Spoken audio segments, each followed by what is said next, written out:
This bill says that no matter what the EPA learns about the sludge that comes out of coal-fired power plants, no matter how high the concentrations of poisonous arsenic, mercury, or chromium, no matter what EPA learns about how these materials find their way into our drinking water, that the EPA is forbidden from classifying or regulating it as a hazardous waste.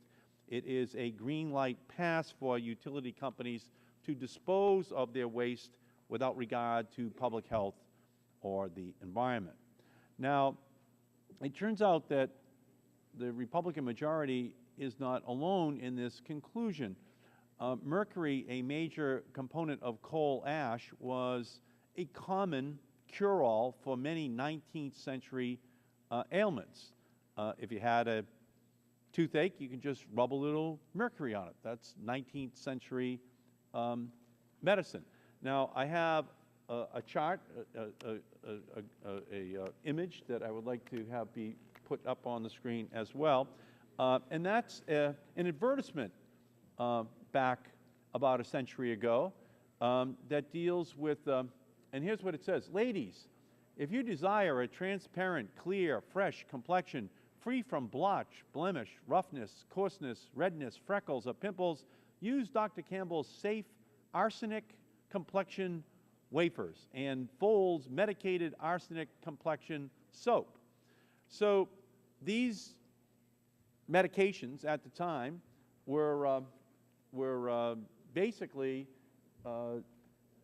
held out to be something that would help people. It turns out you never have to worry about aging if you rub arsenic on your face every day. Of course, the ads did not mention that using this product could also lead to premature death, so that one could actually avoid the aging process altogether. Now, last year in a hearing in this committee, a Republican witness, Dr. Donald McGraw, even said that he would be happy to sprinkle arsenic-laced coal ash on his cereal. So perhaps next week we could, in the subcommittee, make a new space on the food pyramid for coal ash, being guaranteed that it is absolutely not harmful to people. Maybe we could put that, maybe we could use the containment pond next to the pyramid. The Republican bill takes us back in time to the era of magic tonics and medical quackery passed off as legitimate medicine.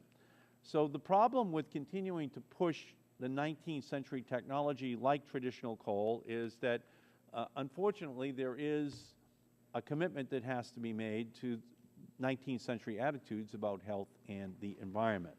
So instead of allowing the coal industry and Republicans to transport our country's environmental and public health standards back to that era long ago, we should hold these industries to greater expectations.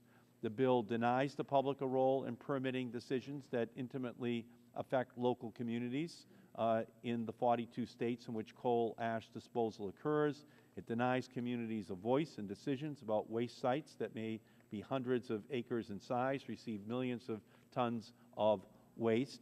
And as a result, in absent public participation, we could easily see a disproportionate number of waste facilities being sited in low-income communities or communities of color. So my amendment is simple and straightforward. It ensures that there are opportunities for public participation in the permitting process by, one, allowing for a public hearing before a state adopts a plan for handling coal combustion waste, two, allowing for public comment on the standards that are applied to the establishment and expansion of waste impoundments and landfills, and three, allowing any affected person to seek judicial review of EPA decisions regarding the state plans. And the amendment also ensures that when EPA notes deficiencies in a state program, that the notice it issues is made available to the public and not hidden behind a cloak of secrecy, and that results from groundwater monitoring would also be made public.